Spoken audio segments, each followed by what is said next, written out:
nous allons ouvrir la dernière séquence de cette matinée avec une table ronde sur le thème qui ne s'affiche pas, si, redonner sens aux politiques et fierté aux agriculteurs. Et je vais inviter à venir sur la scène sur cette thématique Arnaud Rousseau, président de la FNSEA, Pierry Correl, président de Jeunes Agriculteurs, et Sébastien Windsor, président de Chambre d'Agriculture France. Vous pouvez donner du sens aux politiques dont on mesure à quel point, dans le contexte présent, cette question est importante et a un sens tout à fait particulier, et fierté aux agriculteurs, dont on mesure là aussi au regard de l'année qui vient de s'écouler, à quel point elle est importante. On l'a dit à plusieurs reprises dans la matinée et en introduction, et Benjamin Lamère le rappelait aussi dans son introduction, le contexte agricole de l'année a été difficile, oserais-je dire assez exceptionnel, enfin, étant aussi un peu connecté ici ou là aux réalités agricoles. Combien de fois n'a-t-on pas entendu dire qu'il ne faisait que pleuvoir et on a pu mesurer, entre pluie et sécheresse et différents aléas, que les productions cette année, dans bien des secteurs, ont été catastrophiques. Et puis le contexte, de manière plus profonde, on l'a mesuré aussi avec les mobilisations depuis plus de 2 mois, pose de nombreuses questions pour les agriculteurs français. Et on a l'impression que toutes ces revendications se sont fracassées une première fois sur le mur de la dissolution, puis une seconde fois, après les manifestations de cette fin d'automne, sur le mur de la censure. Arnaud Rousseau, vous êtes président de la FNSEA, chacun ici vous connaît très bien. Nous avons vu aussi vos nombreuses interventions sur l'ensemble de ces sujets au cours des derniers mois. Est-ce que vous pouvez nous dire aujourd'hui où est-ce que nous en sommes des revendications des agriculteurs depuis 10 mois, des engagements et des promesses qui ont été faites? Bien, écoutez, d'abord bonjour à tous, et puis je suis content d'être ici parce qu'évidemment, Laurent l'a rappelé, je connais de nombreux visages que je suis content de retrouver dans un moment important pour le syndicalisme agricole et pour la FOP, et merci Benjamin de cette invitation. Alors, si je n'étais pas venu comme président de la FNSEA, je me serais peut-être assis dans un coin de la salle comme administrateur de la FOP, mais en tous les cas, c'est une joie pour moi d'être là. Alors, bon, je crois que quand cette table ronde a été décidée, il y avait un sens de l'anticipation que je reconnais à la FOP, parce qu'effectivement, dans le contexte du moment, on peut dire que la situation est pour le moins confuse.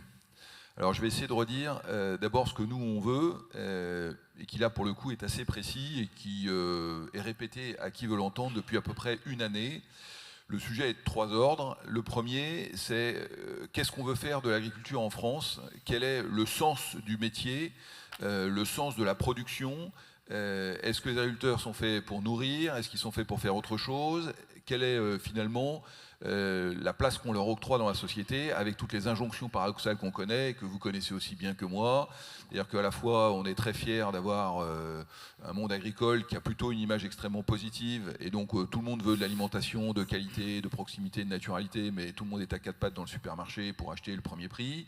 Tout le monde est content du paysage, de l'aménagement, de ce que représente le monde agricole, mais personne ne veut d'un élevage près de chez soi, personne ne veut des nuisances que l'activité anthropique évidemment génère. Et donc en permanence, on est en train de gérer ces sujets, et donc c'est ce qu'on a appelé sous la thématique de dignité du métier. Qu'est-ce qui fait qu'à un moment, les agriculteurs sont partie prenante de ce qu'est la société et comment ils se construisent au regard des autres secteurs d'activité, un avenir, la question des retraites, la question de la place dans la société, la question des femmes, la question du travail, enfin voilà. Le deuxième sujet qui est une revendication portée, c'est le sujet du revenu agricole.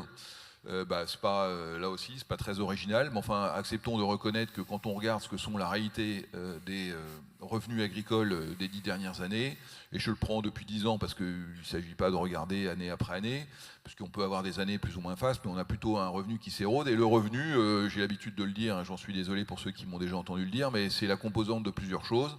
Évidemment la question du prix, et donc c'est tout ce qu'on porte sur les lois Egalim, c'est tout ce qu'on porte sur la structuration des filières, et je crois que l'exemple qui a été montré il y a quelques minutes témoigne qu'ici, la FOP, clé de voûte de ce qu'est Avril et de la structuration des filières depuis 40 ans, et j'en rends témoignage et hommage à nos grands anciens, a montré sa pertinence. Donc la question du prix central.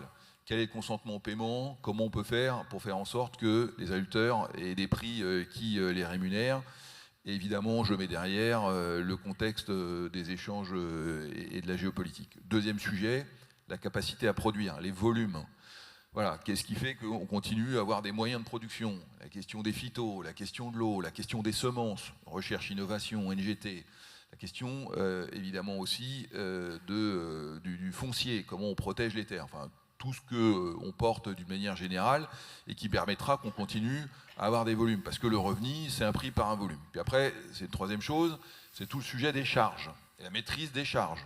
Et notamment comment on fait demain dans les productions Oléopro ici, mais dans toutes les productions, pour que le coût de l'énergie, le coût du machinisme, la gestion interannuelle, les sujets de financement des cycles d'exploitation soient portés, parce que on peut avoir du prix, on peut avoir du volume, mais si on a des niveaux de charge qui ne permettent pas de couvrir et d'avoir un prix de revient qui est maîtrisé et évidemment une marge, comme dans tous les secteurs d'activité économique, on aura beau raconter que ça se passe bien, voilà. Donc le sujet des charges est important. Et puis enfin, le sujet des politiques publiques, parce qu'on sait aujourd'hui que, au niveau européen, la politique agricole commune, que peut-être demain la signature du Mercosur, que les politiques nationales sur tel ou tel secteur d'activité sont évidemment des parties intégrantes de tout ça. Donc le sujet du revenu, deuxième pilier de ce qu'on revendique. Et puis enfin, le troisième pilier, c'est ce que je qualifie de la vie quotidienne autour de la demande reprise dans de multiples secteurs, et notamment par les entrepreneurs, puisque c'est ça que nous sommes, nous les agriculteurs, des entrepreneurs du vivant,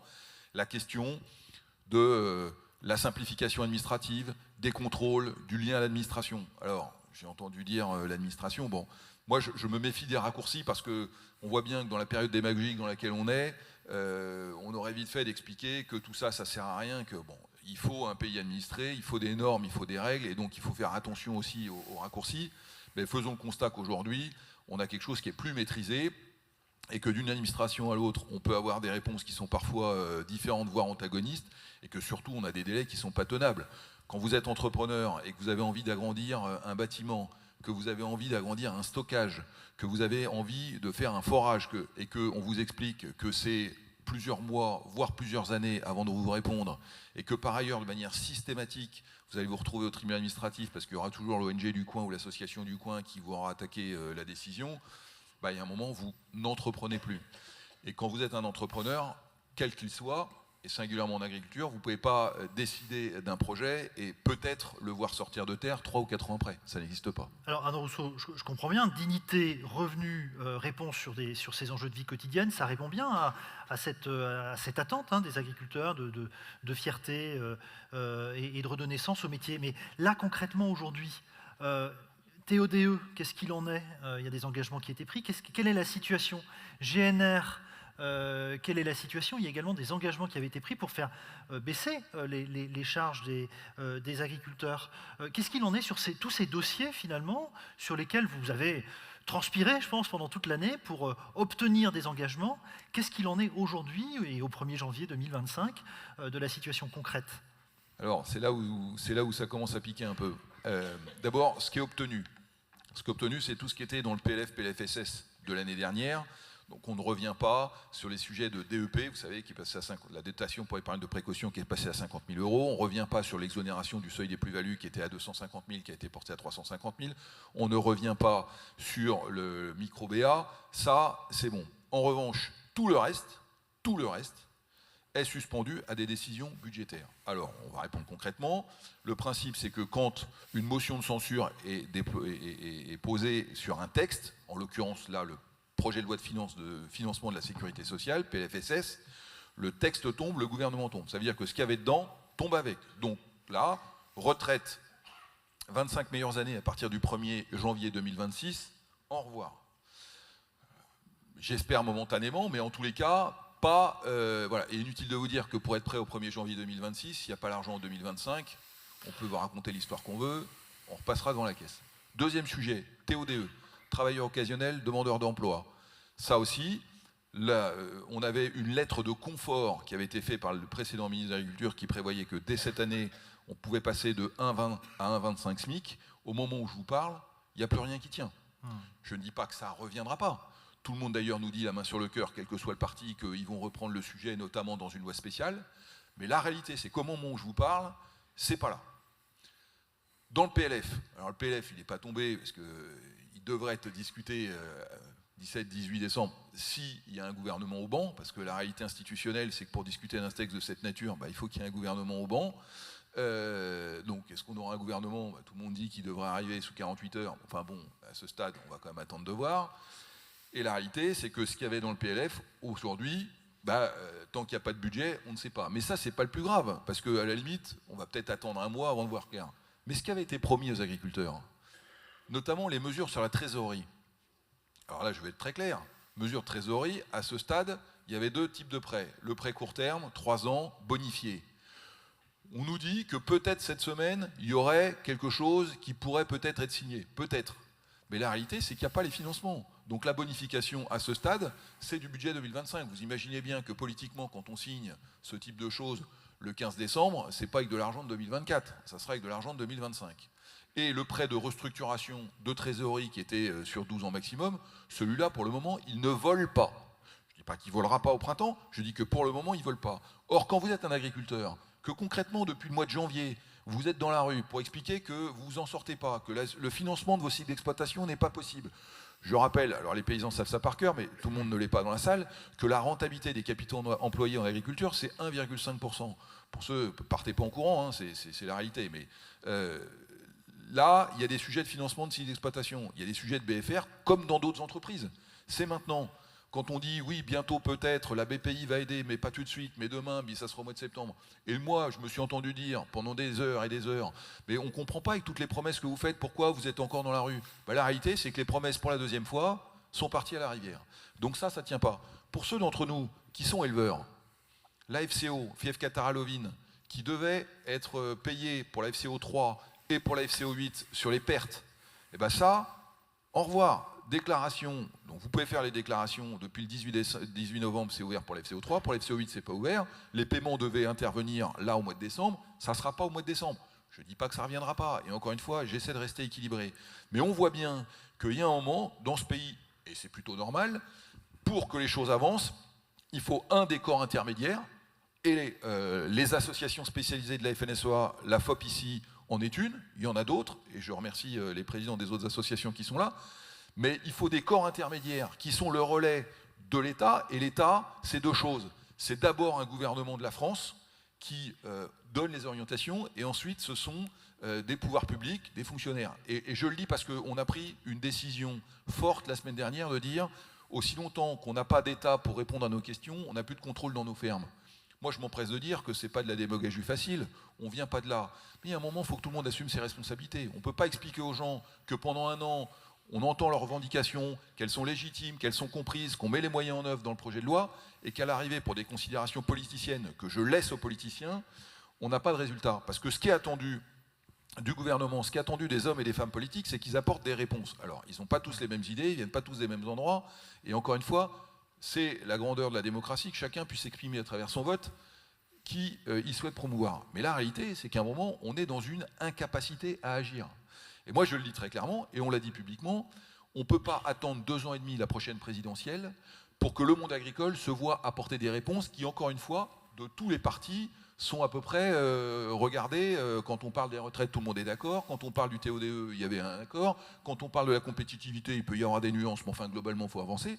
La réalité, c'est qu'au moment où on se parle, on est planté. Et donc, personne ne peut s'émouvoir de la réaction du monde agricole, que je qualifie d'extrêmement mesurée, parce que j'entends les commentaires des uns et des autres en expliquant que, je ne sais pas quoi, la FNSEA serait séditieuse, pour reprendre les propos de Hugo Clément ce matin.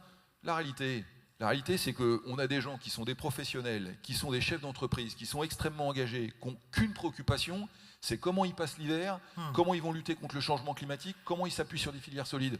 Et face à ça, si la réponse est on va attendre 2 ans et demi parce qu'on est tous en train de se batailler entre nous avec un spectacle dont la désolation est quand même totale, y compris pour en venir aux mains, ce qui est quand même le sommet de l'irresponsabilité, on voit bien qu'on n'est pas arrivé. Donc moi, le message, c'est difficile en ce moment, mais je voudrais finir en 10 secondes pour dire que le combat continue, parce qu'en fait, il n'y a pas d'alternative. C'est-à-dire que c'est pas grave, on attendra 6 mois, puis dans 6 mois, ça ira bien.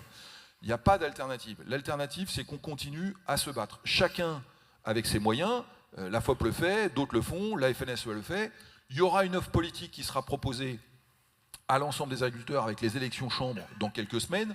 Nous, on en a une qui est claire, qui est pas le retour à gratter la terre avec les doigts en expliquant, comme je l'ai vu ce matin, que c'est formidable et qu'il faudra mettre 1 million d'agriculteurs, parce que comme il y a 27 millions d'hectares, tous ceux qui cultivent dans cette salle plus de 27 hectares, il faudra en rendre un. Voilà, donc ça, c'est pas notre projet. Et puis à côté, il y a le projet du chaos. On y est dans le chaos. Donc si les agriculteurs, ça les intéresse de rester en l'air comme ça pendant des années, et ben voilà. Et puis il y a le projet de la responsabilité, qui n'est pas facile, qui nécessite de la nuance, de l'équilibre, un peu de recul, mais qui est celui de la responsabilité, avec on lâche rien sur les demandes qui ont été faites parce qu'elles sont légitimes et qu'il faut qu'on aille au bout, parce que vu la situation d'un certain nombre d'agriculteurs en ce moment, ça n'est pas tenable, même si tout ne va pas mal en agriculture, parce que là aussi, il faut une forme d'équilibre, et que de l'autre, on a besoin aussi de faire avancer, au-delà de ces demandes, une vision moyen terme de l'agriculture qui s'appuie sur le goût d'entreprendre en agriculture, les territoires vivants et dynamiques et l'esprit de responsabilité avec cette vision collective qui est la nôtre. On reviendra tout à l'heure sur effectivement les perspectives peut-être et les visions et de se projeter à plus moyen-long terme. Je veux revenir, Pierrick Aurel, avec vous. Vous êtes président de Jeunes Agriculteurs. Sur le contexte là tel qu'il se présente, les jeunes agriculteurs également étaient mobilisés durant toute l'année. Comment ils vivent la situation, les jeunes aujourd'hui? Et puis comment ça se passe sur le renouvellement des générations du coup? Parce que ça doit aussi bousculer pas mal. Bien sûr. Déjà, merci pour l'invitation. C'est aussi avec plaisir que je suis venu parce que bon, je produis qu'un petit peu de colza et de tournesol, mais c'est plus la vision, et on y reviendra, et merci pour la question, mais la vision des jeunes agriculteurs dans ces temps troublés aussi qu'on a plaisir à défendre et à organiser. Donc merci Benjamin encore pour l'invitation. Mais pour revenir sur la question, en effet, en fait, on est contraint aussi à ces décisions politiques, notamment en termes d'installation et de transmission, parce qu'on a fait le constat maintenant, depuis un certain nombre d'années, que le défi démographique qui est face à nous, avec ces fameux départs en retraite, n'est malheureusement pas ou mal préparé, mal anticipé par les pouvoirs publics. Et on a porté beaucoup d'ambition sur la loi d'orientation agricole, alors qui était à la base plutôt calibrée pour faire de la transmission, de l'installation, du renouvellement de génération en agriculture, et puis qui s'est un petit peu transformée, eu égard la crise agricole qui a débuté l'année dernière, en fin d'année, et puis pour atteindre son paroxysme toute cette année. On a essayé de faire rentrer plusieurs choses là-dedans, et puis comme l'ensemble des sujets dont on parle, on a été soumis d'une part à la dissolution de l'Assemblée nationale qui a eu pour effet de suspendre nos discussions. Et donc après, avec le nouveau gouvernement qui s'est remis en place, qui a voulu aller de son planning aussi proposer l'évolution de la loi. En fait, tout ça n'a pas répondu aux questions, et on porte notamment dans ce projet de loi quelque chose d'assez structurant pour nous. C'est un guichet unique porté notamment par les chambres d'agriculture pour capter et l'émergence de projets, parce qu'on a dit, et Arnaud l'a rappelé, besoin d'avoir une vraie vision d'avenir. Et on a un enjeu, nous, chez Jeunes Agriculteurs, qui est vraiment sur l'émergence des projets et l'accompagnement à l'installation, finalement, pour permettre d'une part une bonne installation, mais surtout un bon exercice du métier et un suivi tout au long de la carrière pour accompagner les agriculteurs jusqu'au moment de la transmission. Ça paraît être quelque chose d'assez long, mais on a aussi des agriculteurs qui se reconvertissent, qui arrivent plus tard dans le métier, qui partent des fois plus tôt. Et donc voilà, on a besoin d'un accompagnement spécifique de tout ça. Et aujourd'hui, tout ça est suspendu donc à ce projet de loi qui vient pour la 2e fois en un an d'être resuspendu, c'est inédit. Et ça, c'est de nature à inquiéter ceux qui sont installés en agriculture, les jeunes qui sont installés, et ceux qui souhaitent accéder au métier. Parce que tout simplement, on est des entrepreneurs, et quand on n'a pas de visibilité sur ce qu'est notre avenir en termes d'accompagnement, au-delà des sujets de revenus, de compétitivité et d'exercice du métier, quand on n'a même pas de vision sur l'accompagnement, eh ben, ça devient très compliqué. Donc voilà pourquoi nos enjeux sont finalement très liés en termes d'installation par rapport à des agriculteurs qui seraient en activité. Et aujourd'hui, pour rassurer les agriculteurs et les porteurs de projets, c'est évidemment pas la situation politique, pour ne pas la qualifier de spectacle, qui rassure et qui donne des gages de stabilité. Donc on a des vrais enjeux autour de ça.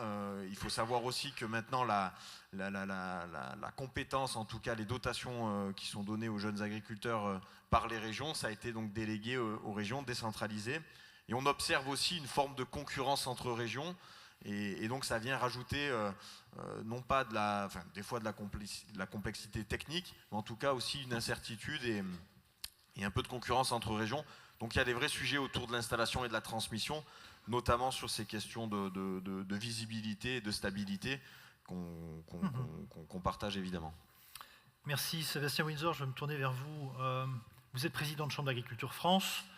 Je pense que beaucoup ici vous connaissent aussi, puisque la FOP est loin de vous être inconnue.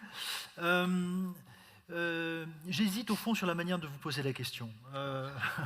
On est dans un contexte, chacun le sait aussi, Arnaud Rousseau l'a dit, hein, d'élections Chambre d'agriculture à venir courant janvier. En tant que président de Chambre d'agriculture France, vous êtes président d'un établissement consulaire qui a des missions d'accompagnement des agriculteurs, de représentation aussi auprès des pouvoirs publics. Dans ce contexte-là, des difficultés de l'année, comment est-ce que vous, Chambre d'agriculture, vous avez appréhendé le sujet? Comment est-ce que vous l'avez, j'allais dire peut-être même vécu au fond? Qu'est-ce que ça vous a... en quoi ça a pu vous interpeller peut-être en termes de réflexion ou d'action pour ce qui vous concerne dans le réseau Chambre? Alors, ça nous a interpellés à plusieurs niveaux.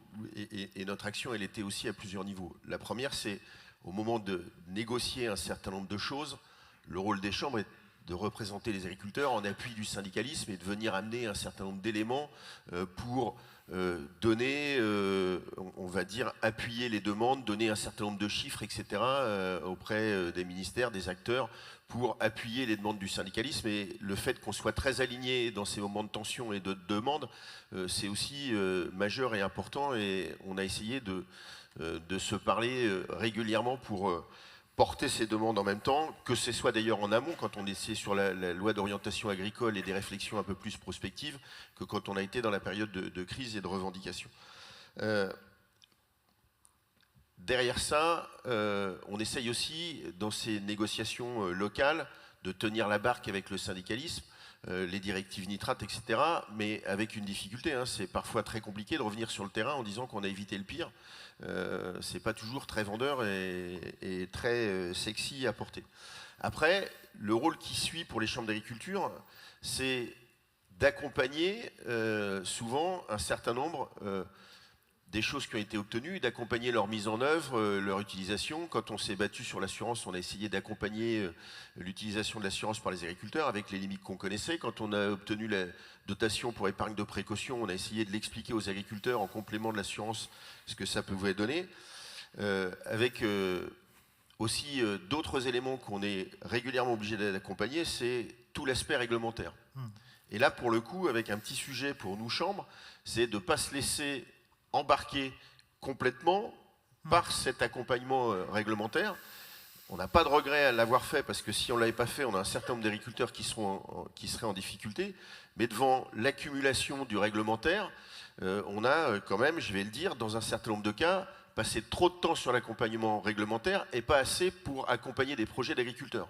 Ceci d'autant plus quand on est dans une période où l'État n'a pas de vision pour son agriculture ça nous met aussi en difficulté pour accompagner des projets d'agriculteurs quand il n'y a pas de vision. Et par exemple, le fait qu'on n'ait toujours pas donné une nouvelle vision par rapport à la montée en gamme qui a été complètement refusée par le consommateur, nous met en difficulté pour dire quel type de projet on accompagne chez les agriculteurs. Donc on essaye de faire naître des projets sur le territoire, mais force est de constater qu'il faut qu'on arrive dans la façon dont on accompagne les agriculteurs, à ne pas abandonner l'aspect réglementaire, mais à ne pas oublier à côté de ça la capacité à accompagner des projets qui répondent à des enjeux de création de revenus sur les exploitations, de développement des exploitations, etc. Allez, j'allais dire, l'endroit où on a quand même réussi à continuer ça, c'est dans l'installation des jeunes. On en a fait une priorité, on a continué à le porter. On a proposé avec les jeunes agriculteurs des éléments de modernisation, parce que hier, on accompagnait essentiellement des enfants d'agriculteurs à devenir agriculteurs. Aujourd'hui, on est quasiment rendu à la moitié des installés qui ne sont pas issus du milieu agricole. Et donc, le besoin de les accompagner dans leurs projets n'est plus le même. Là aussi, on a essayé de moderniser la façon de faire. Bon, là, vous l'avez suffisamment dit, pour la deuxième fois, on se prend le mur sur le sujet. Mais il faut qu'on tire des leçons de ça et que, voilà, y compris dans la loi de finances, hein, on n'a même pas 1 euro pour démarrer ce nouvel accompagnement demain sur des bases volontaires. J'entends, Sébastien Windsor, qu'au fond, à la question de sens et de fierté, vous répondez projet. Est-ce que vous pouvez peut-être nous dire comment est-ce qu'aujourd'hui les chambres d'agriculture accompagnent justement ces projets ou investissent pour demain mieux accompagner les projets des agriculteurs? Alors, on essaye de se développer et on essaye d'emmener le réseau sur 2 types d'accompagnement, mais qui sont assez appuyés sur ce qu'on a fait avec les jeunes agriculteurs. C'est arrêter de rentrer par réglementaire dans la rencontre avec les agriculteurs et se dire on va aller voir les agriculteurs pour d'abord écouter et entendre quels sont leurs problèmes. Et bâtir un projet avec l'agriculteur et un projet séquencé dans le temps. Okay. Avec un enjeu, parce que de temps en temps, on est aussi les champions du diagnostic, de ne pas passer 2 jours pour faire un diagnostic avec l'agriculteur, qui servira à caler l'armoire, mais de faire un échange avec lui assez court pour comprendre ses problèmes et d'essayer de bâtir avec lui la trajectoire, les éléments d'accompagnement, ce qu'il a envie de faire sur son exploitation, c'est son projet. C'est peut-être pas le projet optimal, mais c'est son projet, c'est celui qu'il est prêt à embarquer. Et après, ça doit être un projet qui l'embarque sur 3 ans, 4 ans, 5 ans, et pas un projet d'optimisation uniquement de ses pratiques. Et derrière, l'enjeu pour nous, c'est d'aller amener les compétences pour accompagner l'agriculteur dans la mise en œuvre de ce projet. Et quelque part, c'est un peu ce qu'on fait avec un jeune agriculteur quand on l'installe, c'est comment on fait avec un agriculteur en cours de carrière pour avoir une deuxième installation, une capacité à accompagner des projets nouveaux. Le deuxième élément qu'on est un peu obligé d'amener aujourd'hui, c'est des choses autour du changement climatique, parce qu'on voit que nos exploitations, elles sont très touchées par le changement climatique, un peu plus dans certaines zones que dans d'autres, mais globalement, toute la France est touchée. Là, on a développé un premier outil qui permet de comprendre quel sera l'impact du changement climatique sur une exploitation en 2030 et en 2050. C'est important de le mesurer, de le partager avec l'agriculteur. Et puis derrière, d'essayer de travailler avec lui quelles sont les solutions qui peuvent être mises en place, et je ne vais pas revenir sur ce qui a été dit sur colza robuste ou autre tout à l'heure, mais quels sont tous les petits bouts de solutions qui peuvent être mises en place pour l'accompagner dans une exploitation plus résiliente au changement climatique. Alors, il n'y a pas de solution miracle, mais il y a tout un tas de petites choses qu'on doit réfléchir avec l'agriculteur et pas l'emmener dans un projet qui le rendra encore plus sensible. Mais ça, je vais le dire quand même, ça nécessite probablement une formation assez majeure de nos conseillers, une montée en compétences et le fait de revenir et de redévelopper une capacité à accompagner des projets et pas à répondre uniquement aux réglementaires. C'est au moins l'ambition qu'on essaye de porter et qu'on s'efforce de préparer aujourd'hui pour, si on est réélus les uns les autres, la porter dans la prochaine mandature. Et ça, c'est une vraie ambition que vous portez pour l'avenir, pour accompagner les agriculteurs. Vous venez également de parler des...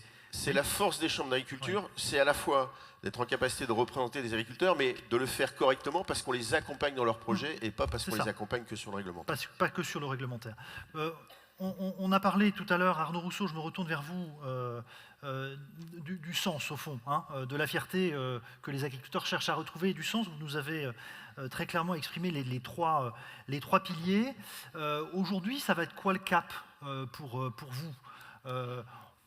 On voit que les enjeux sont nombreux, qui se présentent encore. Vous avez abordé rapidement aussi le Mercosur, la question de la signature du Mercosur, la question l'Ukraine et du risque d'élargissement, les questions de souveraineté alimentaire qui sont loin d'être réglées en France. C'est quoi le projet d'avenir que vous portez auprès des agriculteurs aujourd'hui pour répondre à l'ensemble de ces enjeux? Alors je vais commencer, je suis désolé, mais il faut commencer par le début, je vais commencer par le court terme. Le court terme, c'est on a besoin de décisions et de solutions pour nos exploitations. Parce qu'avant de parler de projet, il y a comment, là, je m'en sors avec mes problématiques. Bon. Parce qu'il y a des filières qui sont quand même dans des situations qui durent depuis un certain temps. La situation des protéines en France, ça fait un certain temps qu'on y travaille. On a besoin de progresser. Regardez l'état de l'agriculture biologique, ça fait un certain temps. Regardez l'état d'une partie de l'élevage. Certaines régions. Vous regardez notamment le sud de la France avec le défi climatique. Bon. Donc il y a des sujets d'urgence. Pour ça, il nous faut un processus de décision. Et dans le processus de décision, il y a la nécessité d'avoir un gouvernement qui prend des décisions et un Parlement qui légifère.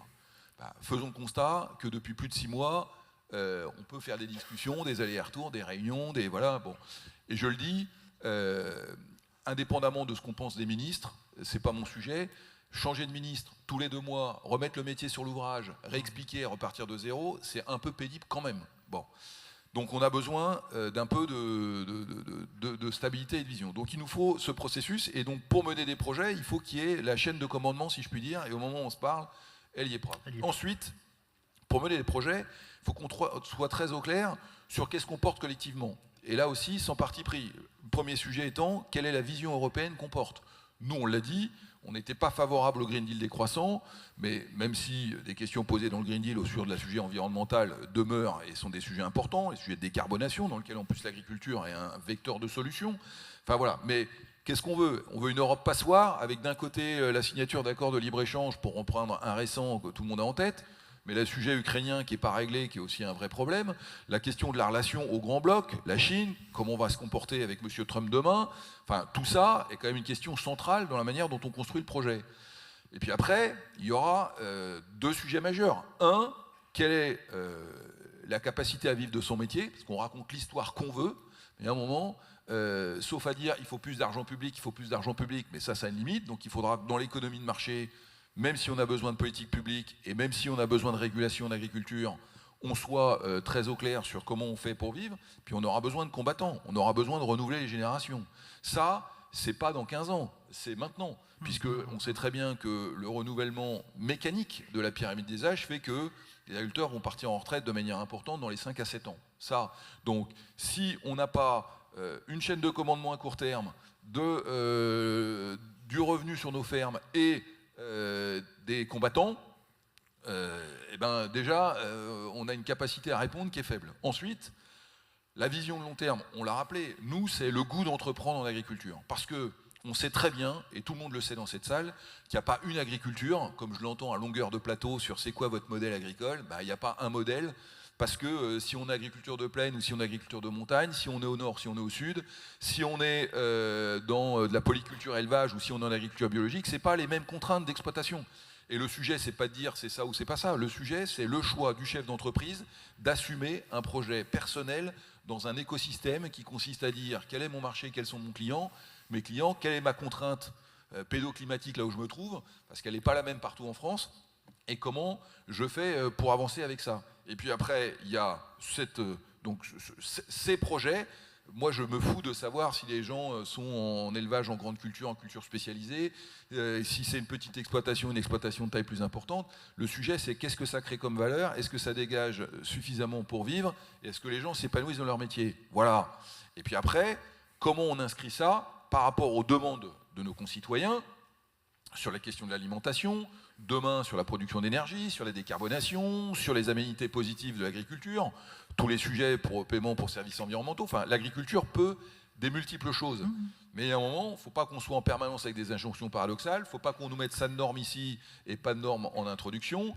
Voilà. Et vous avez le rappel de la question tout à l'heure, du coup, c'est à merci quand Fabrice. Voilà. La cathédrale de Paris, à quand une loi d'exception? Non, mais je crois qu'aujourd'hui, il y a une conscience aiguë que la suradministration, et encore une fois, je le dis avec respect pour les fonctionnaires, parce que c'est trop facile comme ça de dire, voilà.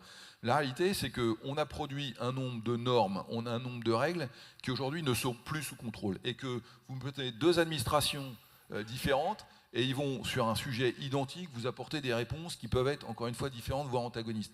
C'est plus tenable. Et c'est ça qu'on appelle, et je crois que ça, c'est reconnu. La question, c'est comment on fait maintenant.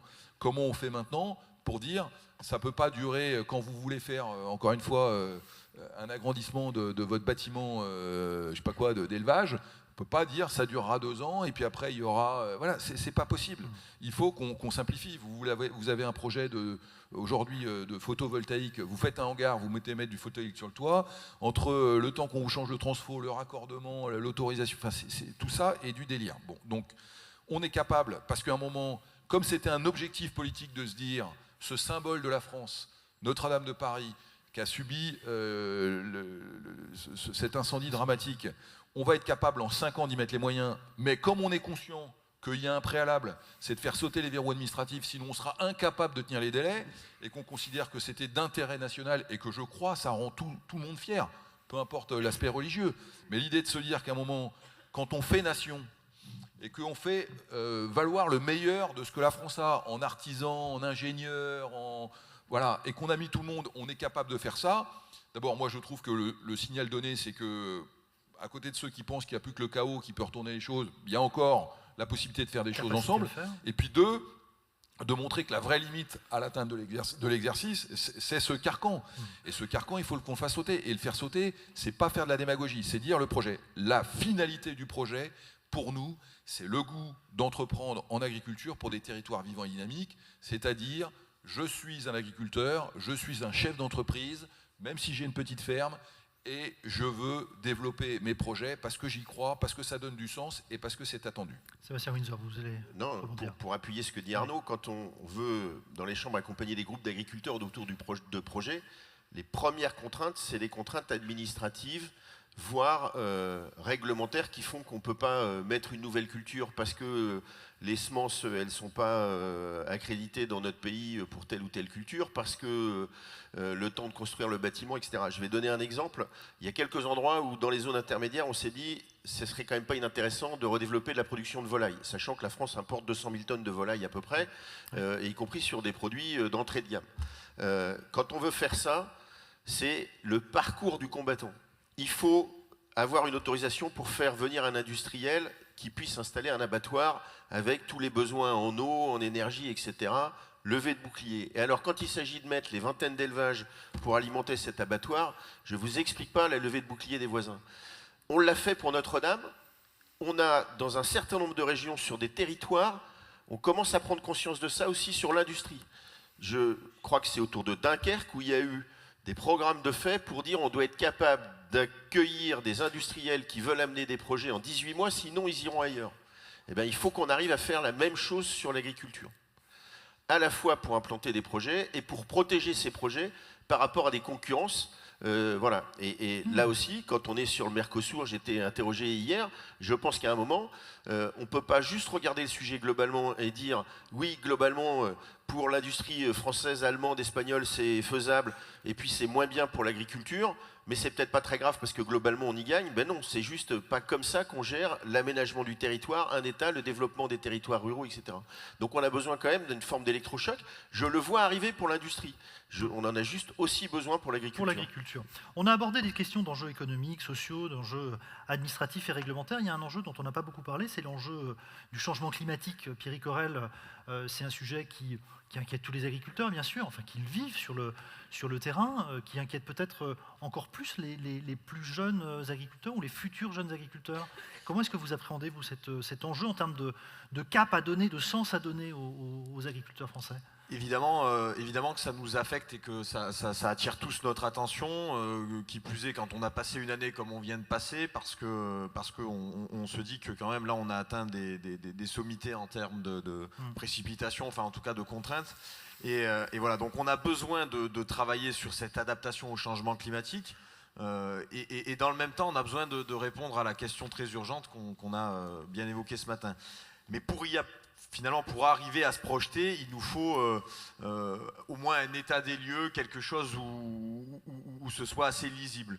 Aujourd'hui, on a besoin de poser quelque chose de structurant, je le disais dans mon premier propos, mais c'est vraiment ça, parce que sans un plan, un cadre, on n'arrivera pas à projeter les agriculteurs là-dedans. Donc nous, chez Jeunes Agriculteurs, on a travaillé sur ce sujet-là et on continue à travailler. Donc on a l'ambition de porter des plans et contrats d'avenir qui sont ni plus ni moins qu'un état des lieux. Alors Sébastien disait, on fait pas mal de diagnostics, oui, mais parce qu'on a encore besoin de s'introspecter un peu en agriculture, parce qu'on est soumis à ces fameux changements. Mais donc l'idée, c'est quand même de prendre en considération nos filières, nos exploitations, notre écosystème agricole, et de voir comment on peut repositionner nos agriculteurs, nos outils, parce que l'agriculture qu'on faisait il y a quelques années est soumise à de nombreux changements et a besoin de s'adapter. Et finalement, quand on a fait ces diagnostics, posé ce cadre, eh ben, l'idée c'est d'avoir un contrat qui lie les agriculteurs, qui sont des entrepreneurs, et des entrepreneurs actifs sur le territoire, et donc les lier finalement avec les collectivités locales, le monde économique, le monde politique, public. Et voilà, parce que si on n'accompagne pas ça financièrement avec une vraie vision partagée par l'ensemble des acteurs, eh ben, je crois qu'on se renverra la balle encore pendant un certain nombre d'années et on aura raté l'enjeu de transition et ça sera dramatique. Sébastien Windsor sur ce sujet.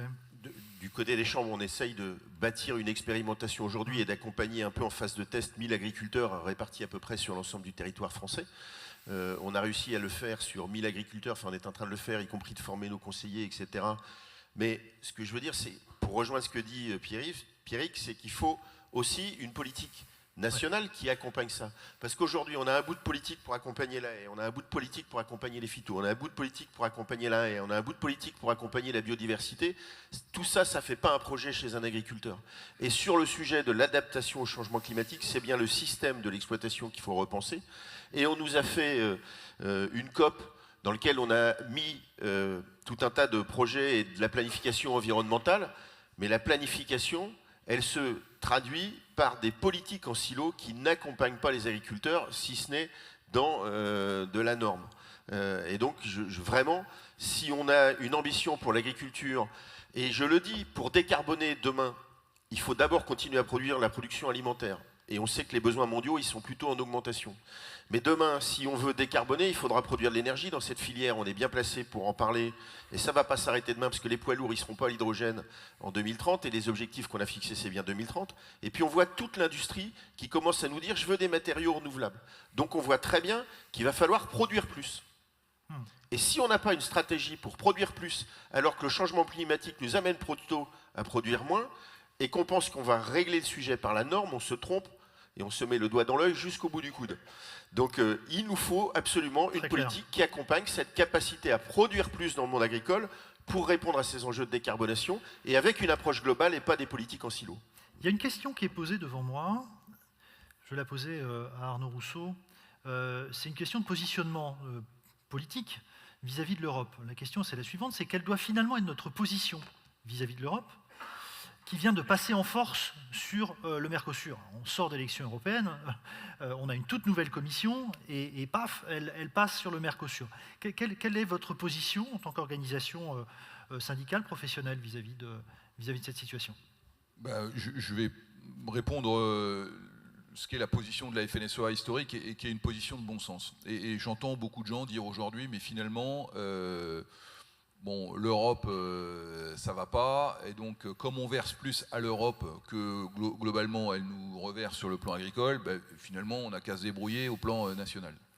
Bon, faut vraiment quand même pas être très au fait de ce qu'est la réalité des échanges internationaux et de la pression internationale. Et moi je le dis parce que quand vous voyez ce qui se passe au Moyen-Orient depuis quelques mois, et singulièrement depuis quelques jours, quand vous voyez ce qui s'est passé entre la Russie et l'Ukraine, quand vous voyez ce qui se passe entre la Chine et les États-Unis et probablement entre la Chine et Taïwan à court terme, considérez que demain, la France, et Dieu sait si on est tous convaincus que c'est un grand pays qui aime bien se quereller, mais auquel je crois on est collectivement très attachés, penser que demain on s'en sortira tout seul dans cet espace mondialisé est une erreur.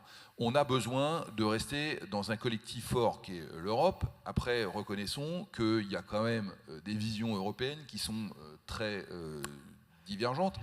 La nôtre, elle est claire, elle est un espace commun de régulation. Voilà, un marché intérieur, puisque comme ça que ça s'appelait, depuis la PAC de 62, dans lequel on a des règles communes. Qu'est-ce qu'on observe? On a des règles de moins en moins communes et on a de moins en moins de vision. Et le sujet qu'on va avoir dès cette année, et c'est pour ça qu'il faut qu'on se batte, c'est que, vous le savez très bien, aujourd'hui, les politiques économiques, et notamment concernant l'agriculture, sont essentiellement des politiques européennes.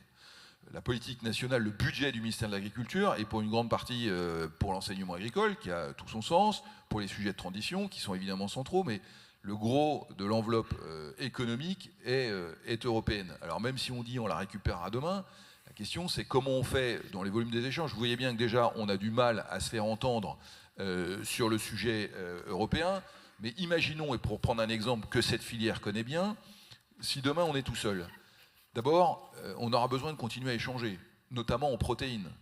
Notre élevage porcin, notre élevage laitier a besoin de protéines qu'on ne sait pas produire en Europe. Et ce n'est pas faute dans notre filière d'avoir de longue date investi pour trouver des solutions en termes de semences, en termes de production. On a encore un enjeu de premier plan qui est P4Ever, dont j'espère voir la conclusion rapide, c'est-à-dire le cofinancement entre l'État et l'interprofession d'un côté et les acteurs de la semence de l'autre, d'un financement qui nous permettra de chercher des solutions génétiques pour essayer de passer le fossé qui s'est creusé entre la nécessité d'obtenir des protéines et la réalité de la production et l'absence de rentabilité dans les fermes. Voilà. Ben ça, on aura besoin de le faire, et en attendant, on ne pourra pas se passer de protéines. Et ceux qui disent que du jour au lendemain, on peut être autonome en protéines, racontent des conneries. Voilà. Alors, est-ce que demain, on veut moins de protéines importées, plus de protéines françaises européennes? La réponse est évidemment oui. Et nous, on est mieux que le reste des autres pays européens, parce qu'on a déjà fait un certain nombre d'efforts, notamment avec les tourteaux de colza. Mais la réalité, c'est qu'on est loin de la balle. Et la réalité, c'est qu'on ne peut pas s'en passer. Sauf au dire, comme j'entends certains, on n'a qu'à tirer une croix sur la moitié de l'élevage, et puis comme ça, on sera en rendez-vous. Bon. Et donc, vous voyez bien que notre avenir s'inscrit résolument dans un combat européen. Mais par contre, et on l'a dit très clairement, pas une vision décroissante de l'Europe, pas une vision de l'Europe qui est une espèce de panier percé dans lequel on serait une espèce d'espace ouvert, voilà, avec de la régulation, avec des règles équitablement réparties, avec de la convergence, avec de l'homogénéisation. Voilà quelle est la vision qu'on porte. Et je le dis parce qu'on ne gagnera pas tout seul sur le Mercosur, qu'on aura besoin d'aller convaincre un certain nombre de notre collègues, et notamment des grands États agricoles. Et que par ailleurs, vous voyez bien que le combat qui s'opère, ce n'est pas un combat pays contre pays, c'est un combat secteur contre autre. C'est d'un côté les techs, les services et l'automobile versus l'agriculture. Et quand on sait ce que pèse l'agriculture demain, vous voyez bien que la France est en première ligne parce qu'on est encore le premier pays agricole européen, mais que derrière, on a besoin d'appui. Donc, ne nous trompons pas, c'est aussi, parce qu'on a trop tendance à l'oublier, et ça c'est une conviction très forte, l'espace de paix dans lequel on vit depuis 80 ans. C'est jamais arrivé dans l'histoire de notre continent qu'on soit en paix, enfin je parle en tous les cas de ceux des pays qui sont dans l'Europe, en paix pendant 80 ans dans l'histoire de nos nations.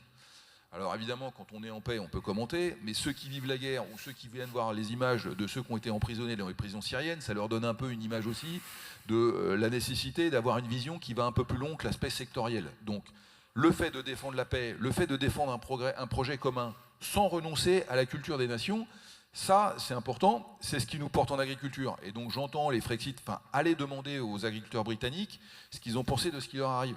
C'est une question pour nous, mais on peut avoir aussi un regard critique sur la construction européenne et la manière dont elle se déploie. Je veux vous proposer une dernière question, puisque les 45 minutes ont passé à une vitesse éclair. Une dernière question qui me semble être importante.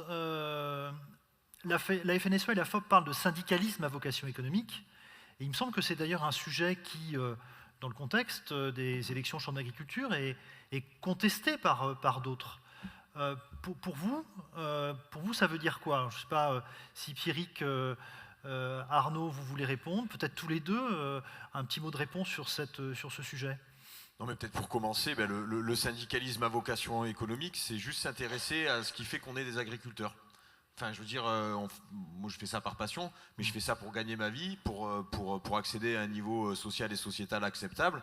Et donc, ça m'intéresse de travailler sur ma filière, sur mon avenir, et qu'est-ce que je vais laisser derrière moi. Et en fait, c'est ça, le syndicalisme économique, c'est remettre le revenu au cœur du débat, au cœur du sujet. Évidemment qu'on fait de la défense du métier, de la promotion et de l'accompagnement, Mais je pense que le syndicalisme économique, c'est ça, c'est assumer le fait qu'on ait des entrepreneurs, qu'on ait une vision économique, et c'est pas un gros mot, en agriculture, de ce qu'est notre avenir, notre métier et comment on veut le faire, tout simplement. Et donc, comment on se structure pour obtenir des avancées, pour maintenir notre cap et avoir des vrais objectifs pour nos agriculteurs. Arnaud Rousseau, vous complétez. Oui, le syndicalisme économique, c'est d'ailleurs le seul qui a un avenir. Parce que entre ceux qui pensent qu'il suffirait de lever le poing et d'aller arracher des grilles de préfecture pour dire il n'y a qu'à Faucon, et puis une forme d'économie complètement désincarnée qui ne respecte pas le travail des agriculteurs, il y a une forme d'équilibre au milieu qui consiste à dire qu'on est en agriculture des producteurs fiers de ce qu'on fait sur nos fermes, qu'on a besoin de revenus, qu'on a besoin donc de construire au-delà de la limite de notre exploitation une vision de création de valeur. Et moi je le dois dire, et puis je vais quand même le dire ici parce que sinon je ne fais pas mon job, mais que ce qui a été fait dans cette filière des huiles et des protéines depuis 40 ans, c'est quand même un modèle qui, s'il avait été répliqué dans d'autres exploitations, donnerait du fruit. Et quand moi on m'interroge en m'expliquant mais on ne comprend pas comment Avril importe des bateaux dans les ports, je me dis qu'il y a quand même des gens qui ont des lacunes économiques, parce que la réalité d'une usine, c'est que soit elle a des graines pour tourner, et elle reste sur le territoire national avec tout ce que ça veut dire d'emploi, d'activité, de logistique. Parce que vous savez qu'un camion avec des graines de colza ou de tournesol, s'il fait 100 km pour aller dans l'usine ou s'il fait 300 pour aller dans un port, plus les frais d'export, c'est pas le même prix. Et expliquer qu'on veut conserver une vocation à but économique qui crée de la valeur dans nos filières, et tous ceux d'entre vous qui sont des administrateurs de COP ou des responsables de COP le savent, c'est aussi l'école de responsabilité. Et je le dis parce que moi, c'était le projet que j'ai porté devant le conseil d'administration de la FNSEA en disant c'est Avril et la FNSEA, parce que pour moi, l'un et l'autre sont indissociables, a été validé. Alors je sais ce que ça me vaut en ce moment, mais c'est très assumé, parce qu'il n'y aura pas d'agriculture sans économie réelle sur la réalité des filières. Ça ne veut pas dire que c'est simple tous les jours, ça ne veut pas dire qu'il n'y a pas des zones de frottement, mais c'est ça la responsabilité. Et donc c'est ce qu'il faut qu'on assume. Les coopératives, tous les administrateurs de COP le font tous les jours. Il y a des gars qui disent mais je ne comprends pas pourquoi on n'est pas payé 100 balles de plus. Parce qu'il y a un moment, il y a des réalités de marché. Alors sauf à dire, il n'y a qu'à mettre des aides publiques, comme ça on arrose tout le monde. Moi j'ai compris qu'il n'y avait plus d'argent dans les caisses. Donc il faut arrêter de mentir. Il y a un moment, il faut qu'on s'assume. Et puis ceux qui ont des bonnes idées, ils peuvent venir nous filer un coup de main, parce qu'en fait il y a quand même des réalités qu'il faut affronter. J'en profite pour remercier l'ensemble des collaborateurs de cette filière. La FOP au premier plan, évidemment, mais ça, c'est Benjamin qui le porte avec son équipe, mais merci à eux. Mais j'observe qu'il y a quelques collaborateurs des interprofessions, de l'interprofession maintenant, parce qu'il n'y en a plus qu'une, et du groupe Avril. Et moi, je les remercie, et je comprends que parfois, ça les questionne, ce qui se passe. Mais il n'y a pas d'alternative. Si on veut créer de la valeur pour le monde agricole, il nous faut des champions dans notre domaine, il nous faut des gens engagés, il nous faut une vision politique claire, qui est celle de servir la terre, mais le faire avec une vision d'entrepreneur et une vision qui consiste au goût d'entreprendre, et ensuite d'assumer des responsabilités et de rendre compte. Et je crois que tout ça est très cohérent. Après, il peut y avoir d'autres opinions qui s'expriment, mais en tous les cas, pour ce qui nous concerne, et je remercie Pierrick, c'est ça qu'on mènera aux chambres d'agriculture. Et je trouve que le moment dans lequel on est aussi un excellent révélateur entre ceux qui pensent qu'il y a encore une fois que le chaos et que tout ça, c'est je sais pas quoi, l'élitisme ou les gens machin. Il y aura toujours une élite parce qu'il faudra toujours des gens pour mener nos outils économiques. Et ceux qui considèrent de l'autre côté que de toute façon, il faut revenir à l'échelle du canton pour un avenir de l'agriculture qui me paraît un peu étriqué. Merci. Merci à tous les trois, on peut les applaudir. On a, vous le voyez, un tout petit dérapage chrono. Alors, ce n'est pas tout à fait celui qui est affiché pour vous rassurer, mais quand même quelques minutes. Est-ce que vous voulez donner juste peut-être un mot de la fin, si vous aviez un dernier message, si je peux je suis sûr, vous faire confiance sur le fait de le dire très succinctement. Moi, je ne dirais qu'un mot. Si on veut que tout ça, ça se transforme et ça perdure, la représentativité du syndicalisme, elle est majeure. Et donc, en janvier, il faut que vous alliez voir vos voisins, il faut aller voir les gens autour de vous, il faut porter le projet et il faut vous assurer qu'ils votent. Parce qu'au final, c'est quand même comme ça qu'on sera observé et regardé. Et l'élection, elle se gagnera pas parce que nous trois à Paris, on a porté un certain nombre de discours, elle se gagnera parce que vous êtes présents sur le terrain et parce que vous allez faire voter ceux qui se taisent et qu'on ne laisse pas ceux qui gueulent et qui veulent le chaos s'exprimer à notre place. Donc à vous d'aller chercher tous les votants sur le terrain, on compte sur vous. Merci Sébastien Windsor. Pierrick Orel, un mot de la fin. Oui, non, mais c'est évidemment cet enjeu des élections qui est là, qui est devant nous. Et voilà, mais moi je sais qu'on a chez FNSEA et Jeunes Agriculteurs un réseau d'engagés très fort. Je pense qu'on a l'occasion de le démontrer. On l'a démontré par le sens des responsabilités dans l'expression de notre colère. Et voilà, moi je suis persuadé que ces élections, on ne se les laissera pas voler parce que notre projet est le bon, parce que notre projet est celui d'un projet d'avenir et qu'il est représenté par des hommes et des femmes engagés sur le terrain au plus près des agriculteurs. Merci Pierrick Orel. Arnaud Rousseau, un mot de la fin? Oui, bah, le mot de la fin, c'est celui de la filière, puisque c'est notre ADN. Les élections, c'est le court terme, et je m'inscris pleinement dans ce qui vient d'être dit, mais il y aura un après. Et l'après, c'est les racines profondes qu'on a su construire dans cette filière depuis 40 ans, syndicalisme, FOP, avec les partenaires. C'est ce qu'on est capable de dire très concrètement, parce que moi je veux prendre l'exemple concret, mais en colza, cette année, ce sera probablement une des meilleures marges dans les exploitations, quand il y en a.